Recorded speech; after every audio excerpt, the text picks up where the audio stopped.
Indian army के साथ साथ इंडियन भी पीछे नहीं रहे। इंडियन फैमिली की जानिब से 100 ब्लैंकेट जो है तुर्की के लोगों को भेजा गया है। भारत में तुर्की की जो एम्बेसी है उसने भारत की जनता से एक अपील की थी कि आपसे जो हो सके वो मदद करिए, और इसी के बाद भारत के दिलदार लोगों ने तुर्की की एम्बेसी को भर डाला कंबलों से। क्योंकि जब आप देख लीजिए, अभी देख लें आप, टर्की में जब ज़िलज़ला आया है तो उसके बाद से जो है वो तो उनके ताल्लुक, वो तो उसको कह रहे हैं कि दोस्त मुल्क इंडिया को, और बार बार शुक्रिया अदा करें, थैंक यू कहा जा रहा है। सिर्फ टर्की नहीं बल्कि इससे पहले जब अफगानिस्तान उन्होंने मदद भेजी थी तो अफगानिस्तान के तालिबान ने उनको बड़ा वेलकम किया था, बड़ा शुक्रिया अदा किया था और उनको कहा था हमारा फ्रेंडली कंट्री, हमारा दोस्त, और बड़े विजिट्स भी एक दूसरे की तरफ हुए थे।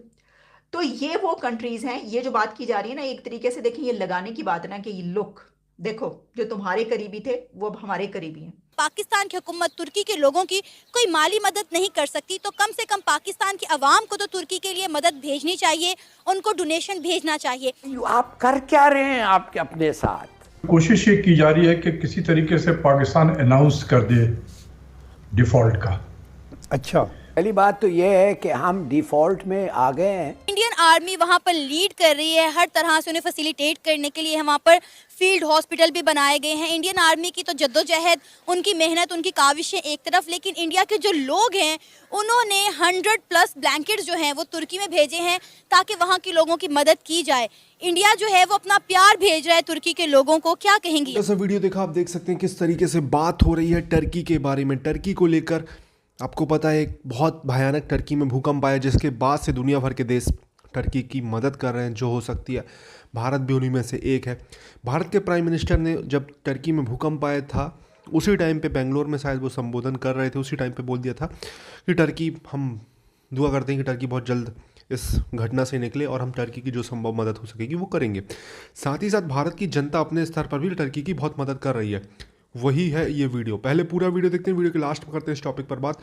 प्लीज़ चैनल को सब्सक्राइब करिएगा अगर आपको ये वीडियो पसंद आता है। मैं मिलता हूँ वीडियो के लास्ट में। जय हिंद। सबसे ज्यादा आगे बढ़ चढ़कर तुर्की के लोगों की, मुतासरा लोगों की मदद कर रही है। इंडियन आर्मी के साथ साथ इंडियन भी पीछे नहीं रहे। इंडियन फैमिली की जानिब से 100 ब्लैंकेट जो है तुर्की के लोगों को भेजा गया है। इसी पर आज हम बात करेंगे पाकिस्तान की आवाम से कि अगर पाकिस्तान इस वक्त क्राइसिस से गुजर रहा है और पाकिस्तान की हुकूमत तुर्की के लोगों की कोई माली मदद नहीं कर सकती तो कम से कम पाकिस्तान की आवाम को तो तुर्की के लिए मदद भेजनी चाहिए, उनको डोनेशन भेजना चाहिए। आपको पता है इस वक्त तुर्की में ज़लज़ले की वजह से 24,000 से ज़्यादा लोग जो हैं वो अपनी ज़िंदगी की बाजी हार चुके हैं। इंडियन आर्मी वहाँ पर लीड कर रही है, हर तरह से उन्हें फैसिलिटेट करने के लिए वहाँ पर फील्ड हॉस्पिटल भी बनाए गए हैं। इंडियन आर्मी की तो जद्दोजहद, उनकी मेहनत, उनकी काविशें एक तरफ, लेकिन इंडिया के जो लोग हैं उन्होंने 100+ ब्लैंकेट्स जो हैं वो तुर्की में भेजे हैं ताकि वहाँ के लोगों की मदद की जाए। इंडिया जो है वो अपना प्यार भेज रहा है तुर्की के लोगों को। क्या कहेंगी आप? फ़र्स्ट ऑफ़ ऑल तो बहुत ज़्यादा मुझे अफसोस हुआ है कि वहाँ पे इतना बड़ा इंसिडेंट हो गया और इतनी ज़्यादा अमवात वाक़या हो गई हैं, क्योंकि इंसानी जान की ना कोई कदर कीमत नहीं होती। ठीक है, तो दूसरी बात ये है कि अगर इंडिया उन्हें सपोर्ट कर रहा है तो इंडिया के पास उनके इकॉनमी रेट देखें, उनकी करेंसी देखें, सारा कुछ हमसे बहुत ज़्यादा है, तो वो सपोर्ट कर सकते हैं। लेकिन हमारी बेचारी गवर्नमेंट के पास पैसा नहीं तो वो कहाँ से करेगी?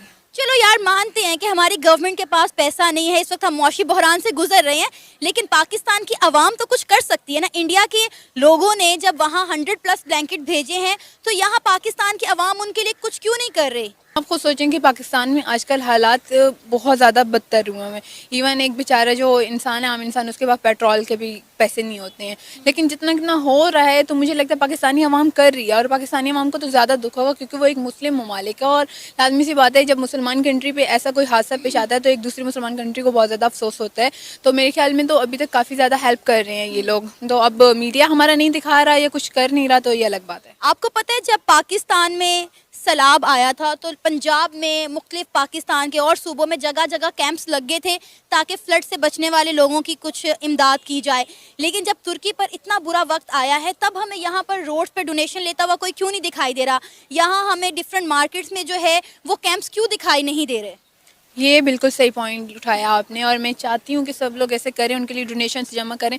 इसलिए हम इस तरह से भी काफ़ी ज़्यादा डोनेशंस जमा कर सकते हैं, क्योंकि वहाँ पे I think 7 districts I think पूरे तबाह हो गए हुए हैं। तो हमारी थोड़ी सी डोनेशंस भी उनके लिए बहुत ज़्यादा बड़ी साबित होंगी। तो अगर आप अपने चैनल के थ्रू आप अपनी आवाज़ उठा सकती हैं और बाकी लोगों को भी उठानी चाहिए, तो मेरे ख्याल में इनके लिए डोनेशंस के लिए कैंप वगैरह लगाने चाहिए और जितनी हो सके हमें उनकी मदद करनी चाहिए। आपको पता है कि जब जब पाकिस्तान पर बुरा वक्त आया है, तुर्की सबसे पहले पाकिस्तान के साथ आकर खड़ा हुआ है।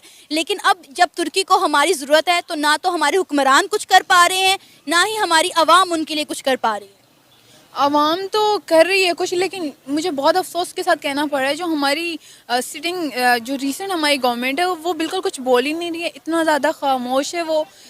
अब वो बेचारे क्या बोलें, वो तो खुद पाकिस्तान को खा गए हैं। अब उनके पास तो पैसा है, वो तो डोनेट कर सकते हैं, लेकिन अब वो नहीं कर रहे। मैं खुद बहुत ज़्यादा हैरत का शिकार हूँ इसमें कि हमारी गवर्नमेंट क्यों नहीं बोल रही है। मतलब उन्हें बोलना चाहिए एटलीस्ट। आप मतलब फिजिकली नहीं कुछ कर सकते हो तो आप एटलीस्ट बोल के तो अफसोस कर सकते हैं, लेकिन वो भी नहीं कर रही है। आपको पता है कि इंडियन आर्मी जिस तरह वहाँ पर सबसे पहले पहुंची है, बगैर किसी ताखीर के अब तक 6 फ्लाइट्स जो हैं वहाँ पर लैंड कर चुकी हैं तिब्बी इमदाद लेकर, और मज़ीद जो है उनकी इमदाद जारी है। और इंडियन आर्मी इस वक्त लीड कर रही है, छाई हुई है। वहाँ की जो माएँ हैं, वहाँ के जो बुज़ुर्ग हैं, वहाँ के जो लोग हैं, इंडियन आर्मी को सराह रहे हैं, उनको सल्यूट कर रहे हैं कि वो जिस तरह आगे बढ़ चढ़ कर उनकी मदद कर रहे हैं।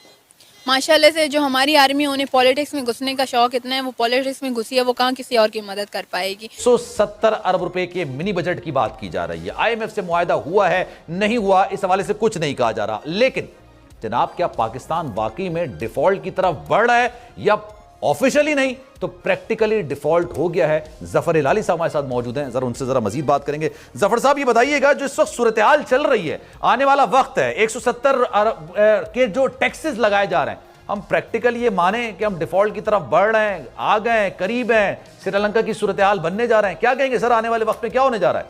पहली बात तो ये है कि हम डिफ़ॉल्ट में आ गए हैं, और ये कहना कि हम इतना रह गया है और इतने दिन का, ये सब बातें हमने डिफ़ॉल्ट कर दिया है।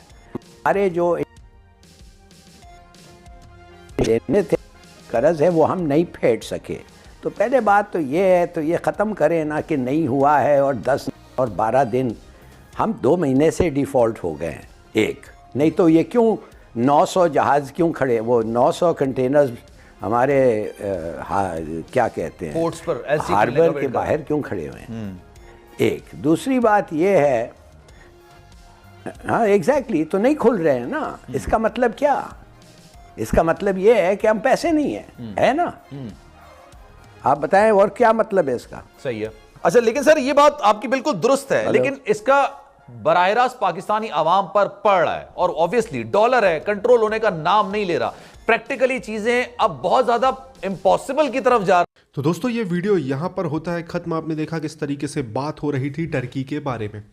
टर्की दुनिया का एक ऐसा देश है जिसकी हिस्ट्री आपको पता होगी, खिलाफत, ऑटोमन एम्पायर, बहुत सारी चीज़ें, जिस वजह से मुस्लिम जो लोग होते हैं, मुस्लिम इंडिया के हों, पाकिस्तान के हों, बांग्लादेश के हों, सब कॉन्टिनेंट के मुस्लिम सारे टर्की को लेकर एक रूहानी प्यार रखते हैं।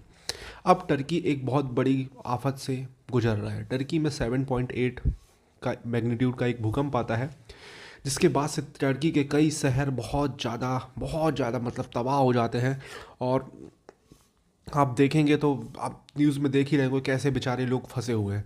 अब टर्की और भारत के रिलेशनशिप इतने अच्छे और इतने ख़राब भी नहीं है, बट टर्की हमेशा से पाकिस्तान का स्टैंड लेता है कश्मीर को लेकर, जिस वजह से अब यहाँ की आवाम टर्की को लेकर एक अलग रवैये से देखती है और बहुत ज़्यादा रिएक्टिव हो गई है। क्योंकि सोशल मीडिया, ट्विटर पर अगर ये न्यूज़ आती है तो ऑब्वियसली जो देशभक्त लोग होते हैं वो सीधे फिर रिएक्शन देते हैं, सरकार नहीं देती, वो पहले रिएक्शन दे देते हैं।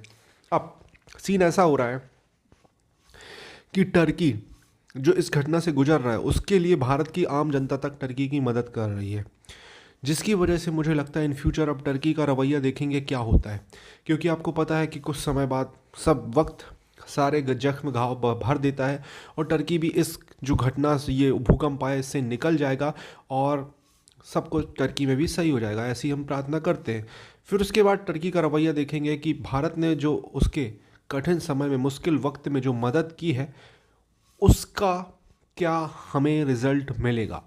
आपको क्या लगता है, टर्की फिर भी पाकिस्तान का ही साथ देगा कश्मीर के इशू में जिस तरीके से वो पहले देता रहा है, या फिर उसका रवैया कुछ चेंज होगा? और रही बात पाकिस्तान मदद कर सके, तो पाकिस्तान बेचारा खुद क्या मदद करेगा यार, उनके खुद के हालात खुद के बांधे पड़े भूखे मर रहे हैं वो लोग, तो वो क्या मदद करेंगे। आपको क्या लगता है, प्लीज़ कमेंट बॉक्स में अपने सुझाव दें। चैनल को सब्सक्राइब करें, इसी तरीके की वीडियो आपको मिलते रहेंगे। जय